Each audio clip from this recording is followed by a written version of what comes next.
There you go. Okay, all right. You want to talk Nakato at 62 points or Dan Hollins at 87 points? Welcome to the Rugby Rant podcast show, your premier North American rugby podcast. Growing rugby, one fan at a time.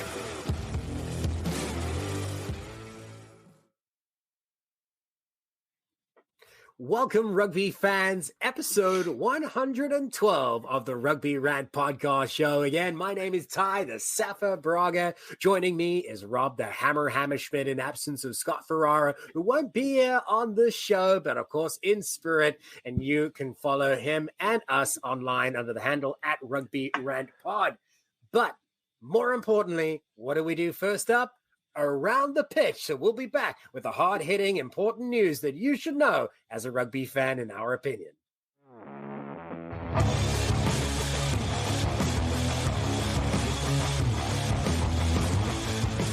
So, Rob, here we are. As you know, it's important to be able to tell fans at home, those tuning in, the news that we think they might have missed, something that could be bumped up on their rugby radar. What should they know, Rob? Thanks, so Ty. I just want to talk about an event that's going to be happening all over the Midwest. 1 week from when this airs, the weekend of the 12th, the Midwest 15s Championships. A lot of stuff going on, many cities playing host. We got Minneapolis, we got Findlay, Ohio, Pittsburgh, Cincinnati, Rochester, Minnesota, and we've got closer to Chicago, Milwaukee, Rockford, and of course, my home pitch, Chicago Blaze Rugby Club, beautiful facility, Lamont, Illinois, all playing host to men's and women's 15s events. Some great rugby there, men's D2, D3, D4, women's D1, D2, and it's all being brought to you by the Illinois Bone and Joint Institute, a supporter of Midwest rugby. So we want to make sure we give them a shout out and thank them for their support. In the Midwest. I love it. Yeah. Midwest rugby is going to be getting exciting over the next year with rumors of our new team and much more rugby coming our way. Thanks for that one there, Rob. And I'm going to jump into the next rugby piece over here as we turn our attention to the domestic product here with Major League Rugby, in particular, Old Glory signing a new head coach. It's been interesting changes. We had actually a big change with one leaving last season, a new one kind of interim coach, which was, you would know, with Nola Gold. And then now we have to be able to introduce, I want to make sure I get it right. It's Josh Sims, formerly from the Magpies. That's Hawke's Bay, for those that know the NPC in New Zealand. So obviously a wonderful rugby resume. Formerly was the assistant coach of the same organization in 2021, was actually promoted to the head coach position in the top tier domestic product for New Zealand at the NPC. So this now means that he'll be coming across to Old Glory to be able to continue his head coaching career. And I think that it comes as a really good time because, of course, Old Glory will be out to be able to correct some of the wrongs of last season's results. And they have a lot to be able to prove. They come up with some great signings, and this is one of those as they look ahead to the next season. Rob, what else do you have to be able to share? Yeah, I'm going to stick with the Midwest theme here, and I just want to throw a congratulations out to a young man that's worked his tail off. I watched him from the time he was in fourth grade, slicing and dicing, little footy. His name is Will Chevalier. He has taken that pathway that I think we're going to see more and more kids in the United States take to get to the Eagles level. Will was a product of, as I said, of Rugby Illinois, the Naperville program there, the Neuqua Wildcats. IU plays at Indiana. The Chicago Lions won a national championship and won a men's club MVP in the finals. And then he was featured at Rugby Town in the USA U23s that narrowly lost to the Jesters, and now he's being honored with the senior men's sevens team going to Hong Kong. I just want to congratulate his mother, Lori, and his father, John. Both of them are friends of mine. Congratulations, Will. Well earned, my friend. Yeah, absolutely. One of the great young talents to be able to take up the reins for the National Sevens program. Great to be able to see. And by the way, it was also in addition to that MVP record, MVP at Rugby Town Sevens too. So definitely one that is worth a highlight. And I wanted to highlight, while we're on the topic of sevens, there's been a major shift in rugby in South Africa. Now, what does this really mean? Well, Rassie Erasmus, being the eternal controversial nature that he is, this is one that stirred and ruffled a few feathers, Rob. Why? What am I talking about? Well, everybody knows that the Springbok rugby program and the men's side is a pride and joy of the sport. But on the women's side, traditionally has been a little bit more underserved, and recent results showed that in the Rugby World Cup campaign in New Zealand for the women's Springbok rugby side. In retrospect, they could have been better prepared. In order to do that, they need to be better funded. It's the age-old story with the women's game. We need more funding. We got the talent, but we need to be able to nurture that. So rugby in South Africa has made the bold choice to be able to change the pecking order when they dish out the dollars from the wallet. What do I mean? It goes right now as the top of the pile is, of course, the men's Springboks rugby program. Traditionally, next up would have been the Blitzbok, which is the National Sevens program on the HSB Sevens circuit. Now, for the first time, as we move forward, there will be a massive shift in the funding that the women's program will be next in line after the men's program, downgrading the Blitzbok program to third in line. This has ruffled a few feathers. I, on the other hand, happen to be able to take the more positive stance and think that the rugby community as a whole will benefit from a greater rugby product from the women's game and engage new audiences. So I think that it's something special. Of course, time will tell. And with the time, and I think that in mind, it is now time to turn our attention to be able to highlight one of our partners who help us do what we do here week after week on the Rugby Rant podcast show. And shortly after that, we'll be back introducing a special guest, JD Stevenson, CEO, of course, of the Montana Institute of Sport, joining us for the rant. Tighthead Brewing Company is not just Chicago's premier location to watch rugby and enjoy quality ales and lagers. It is also a great place to enjoy local acts performing live music every Thursday and Saturday nights. Additionally, their Wednesday night trivia nights are something not to be missed. Tighthead is located in Mundelein, Illinois, and easily accessible for many Chicagoans, as it is just steps away from the metro. Owner Bruce Durr and the Tighthead staff are dedicated to ensure your microbrew experience is as tight as their beers. Bruce's love for rugby extends beyond the origin of his brewery's name. Tighthead is committed to supporting the rugby community. This includes his support for Lake County RFC and our own Rugby Rant podcast show. Tighthead's tap room is like the familiar rugby clubhouse in which friends and teammates can meet, socialize, and enjoy the wide variety of brews on tap. Regardless of whether your palate enjoys a good IPA or a dark barrel-aged brew, Tighthead can deliver. Hey, Chicago, when you want rugby, Tighthead Brewing Company will satisfy your thirst. Tighthead, it's worth more than a try.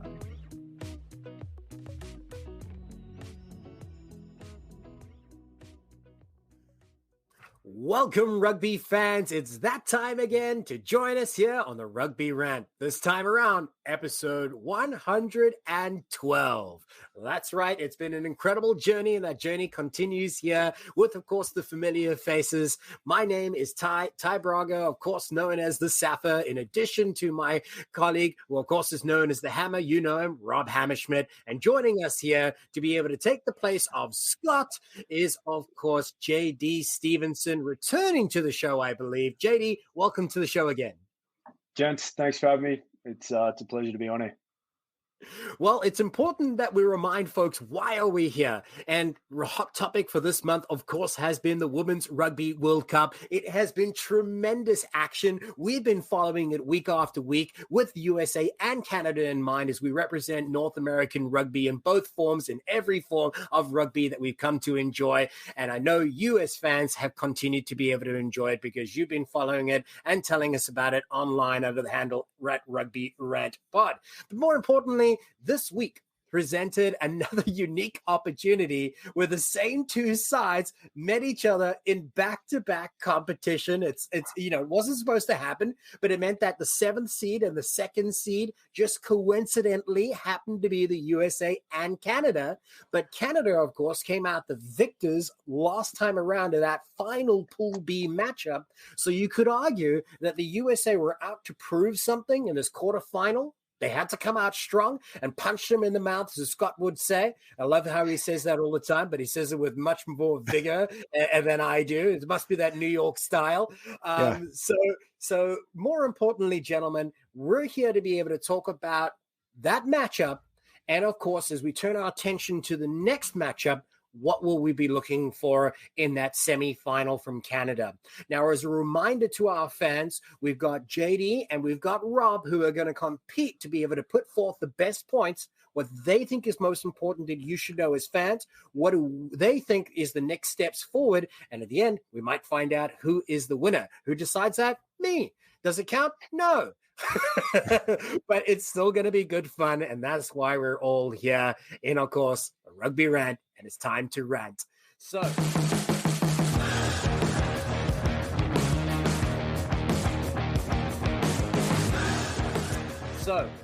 before we dive into it, JD, you're going to be first up. The score was 32-11 in this matchup that, of course, let Canada succeed and proceed into the semifinal where they will face England.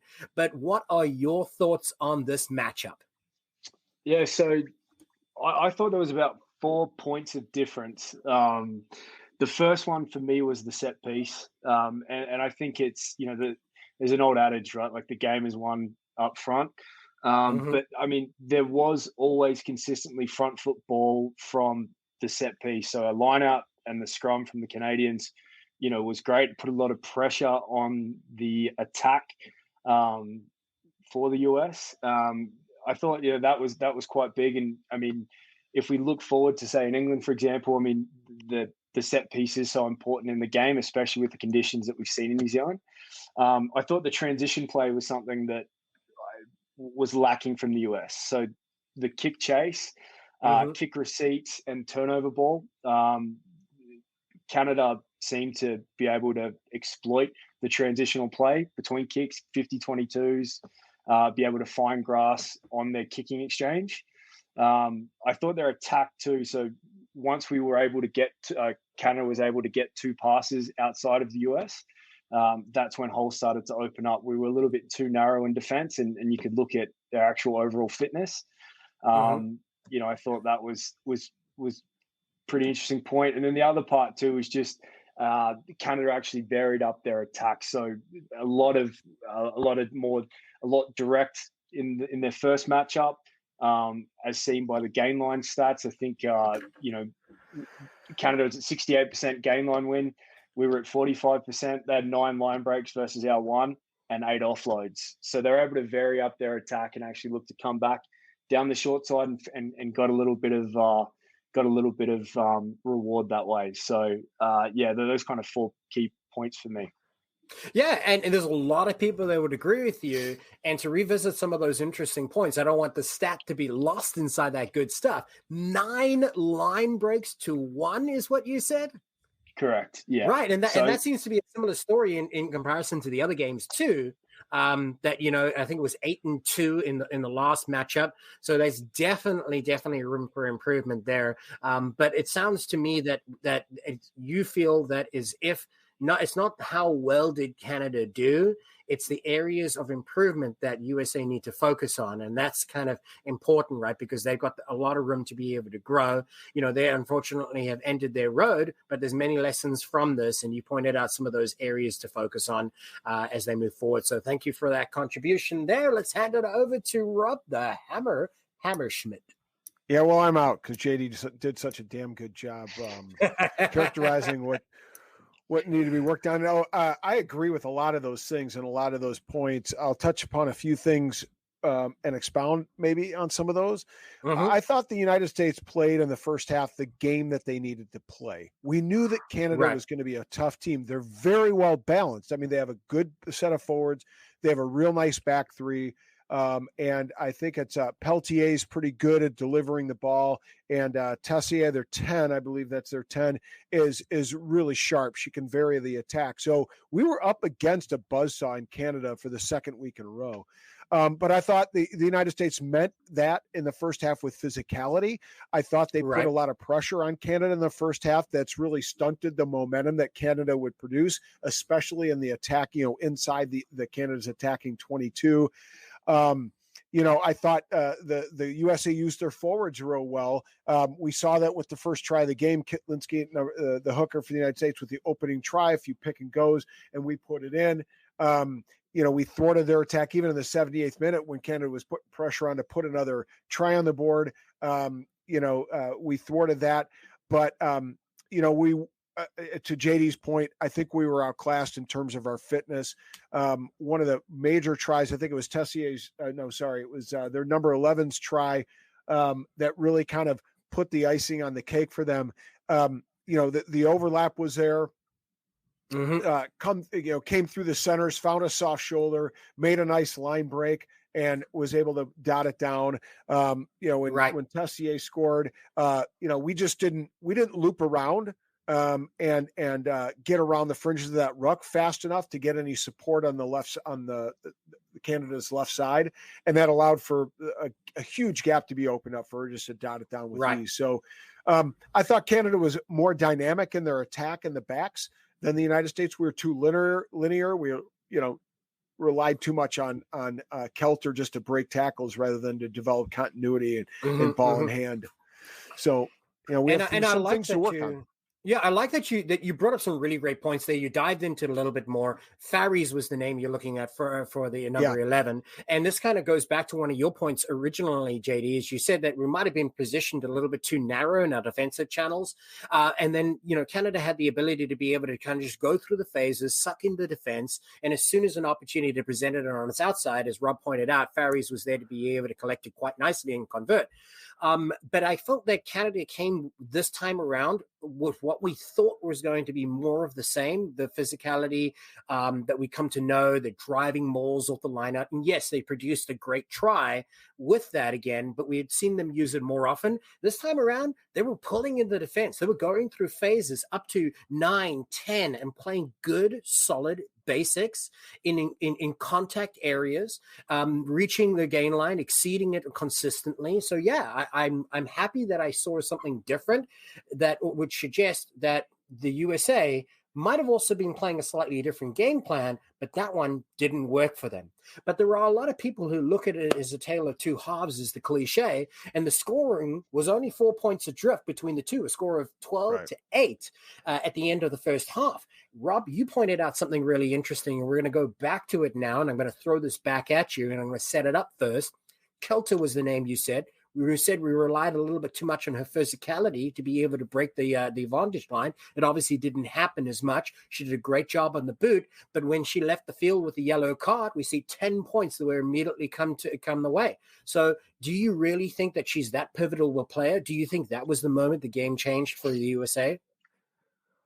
I don't know about the game change. I think it slowly started to change over the course of the first 10 to 15 minutes of that first half. Second half. Excuse me. Yeah. I love Kelter. I think she does a lot of things really well. I just, with somebody that's as physical as her, she needs to find the soft shoulder, maybe break a tackle or two, and then immediately be looking for an offload. Hangatau and her are both physical players. It would have been nice to see, again, going back to the point I was making earlier with more dynamic backline play, perhaps a player that is a little bit more shifty, that can slice and knife through those gaps. It's like you get the feel that partnership still has to mature something, Yeah, I mean, Hangatau is young. I think she's the youngest women's player that's ever been featured in a World Cup, if I'm not mistaken. So, it's not surprising that it's going to, that we're going to have to see that partnership develop. But I would like to see Kelter do a little bit more looking to either side for opportunities to offload. Yeah, and that's going to keep the play dynamic, as you said, keep it moving forward. And that's something that Canada seemed to do a little bit better. And you pointed out JD. Yeah, mate. So Sorry, but just jumping on you, mate. Yeah, just we talked about being dynamic in attack, right? And I think that one of the the pillars of our game is continuity. I mean, eight offloads to one. Yeah. Right. Like that's pretty telling. I think we were very narrow in our attack and defense, and in terms of Hammer made a point saying kind of when you thought the tide shifted. I mean, for me, if you look at that try that was conceded in the 56th minute, where it was a pick and go at the post, they stop him, and then the 10 scores unmarked through one phase. I mean, you can throw a blanket over the whole team in terms of their, where their defensive shape was. Yeah, the positioning. I mean, inside the 22, right? You can be you can be 15 up, right? So it just kind of shows you kind of two things: the way in which we were defending and our fold policy. The other part too was our ability for repeated efforts, right? Which is our conditioning.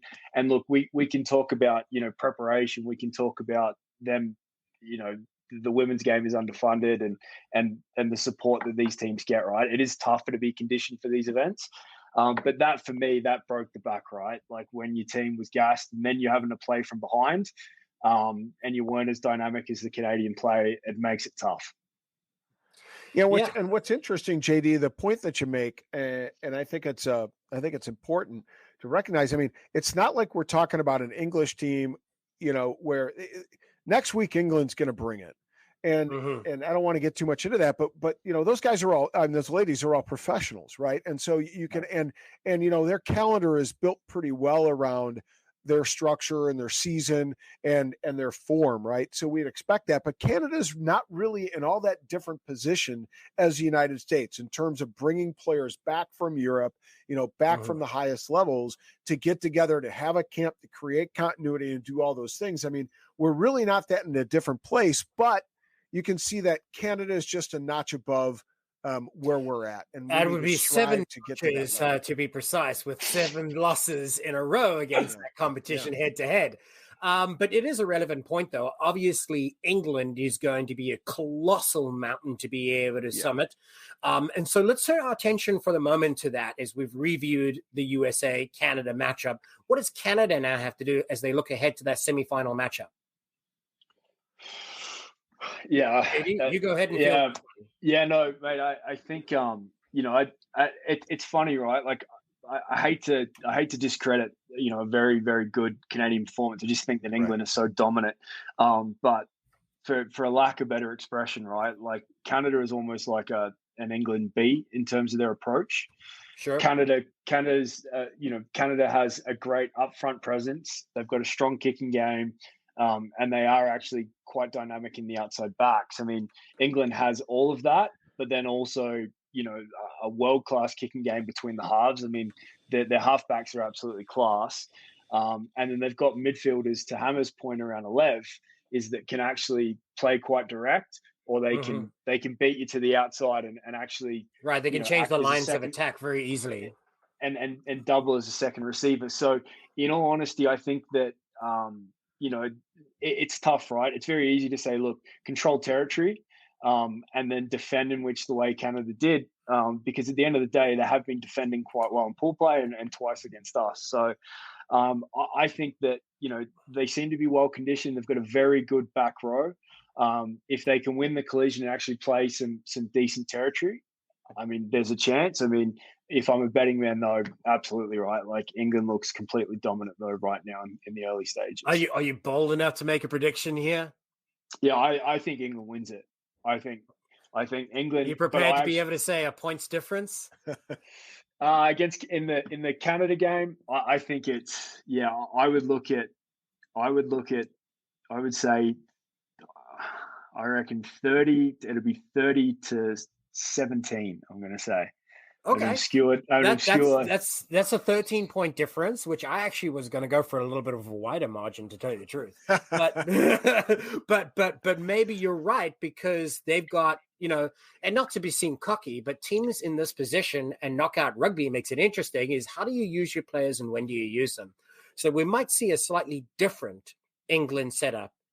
I'm being cynical here, that we might see on another matchup. With a final being predicted for them. But I'm curious, I'm not going to dive into that. that's above what we're talking about here. Let's hand it over to Rob to hear what you think about the next matchup for Canada as they look ahead to England. Well, I think Canada's got to play to their strengths, and that's dominant forward play. I mean, now let's take that with a grain of salt. We understand that England has some pretty dominant forwards as well, but they have to use that maul. They have to, create opportunities for penalties, kick that ball into the corners, work the rolling maul, score the tries. I almost think to an extent I would like to see Canada maybe slow the game down a bit as much as they can, slow down that dynamic attack of England.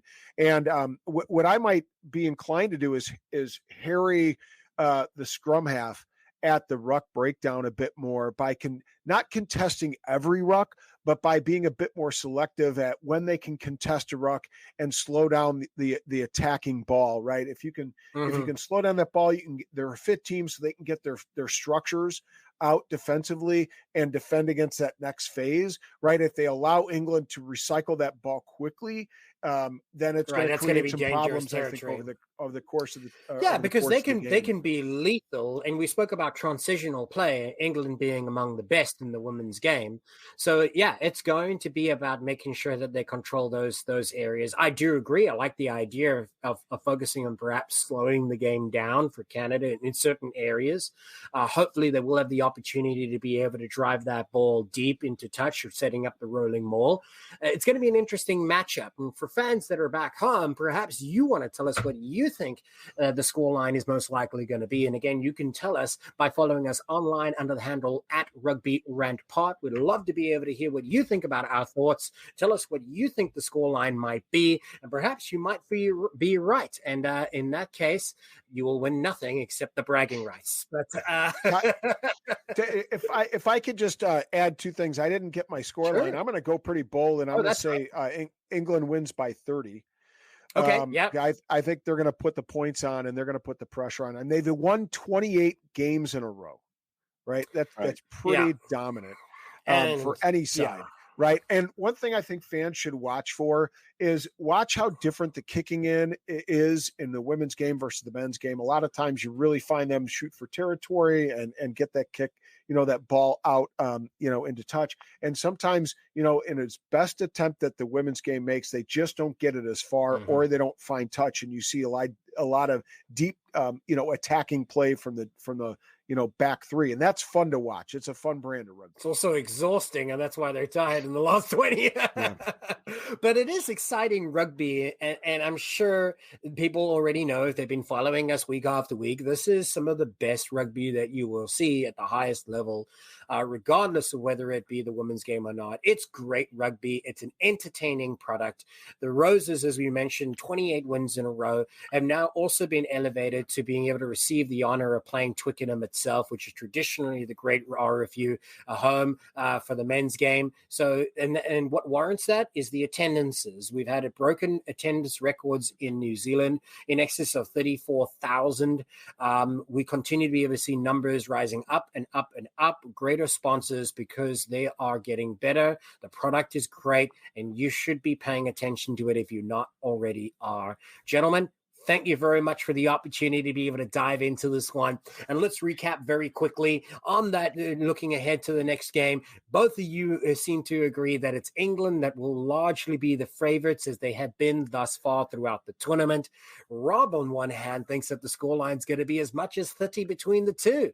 You being a little bit more modest, JD, with only a 13-point difference, which in some cases, if it is true, is probably a win in its own right.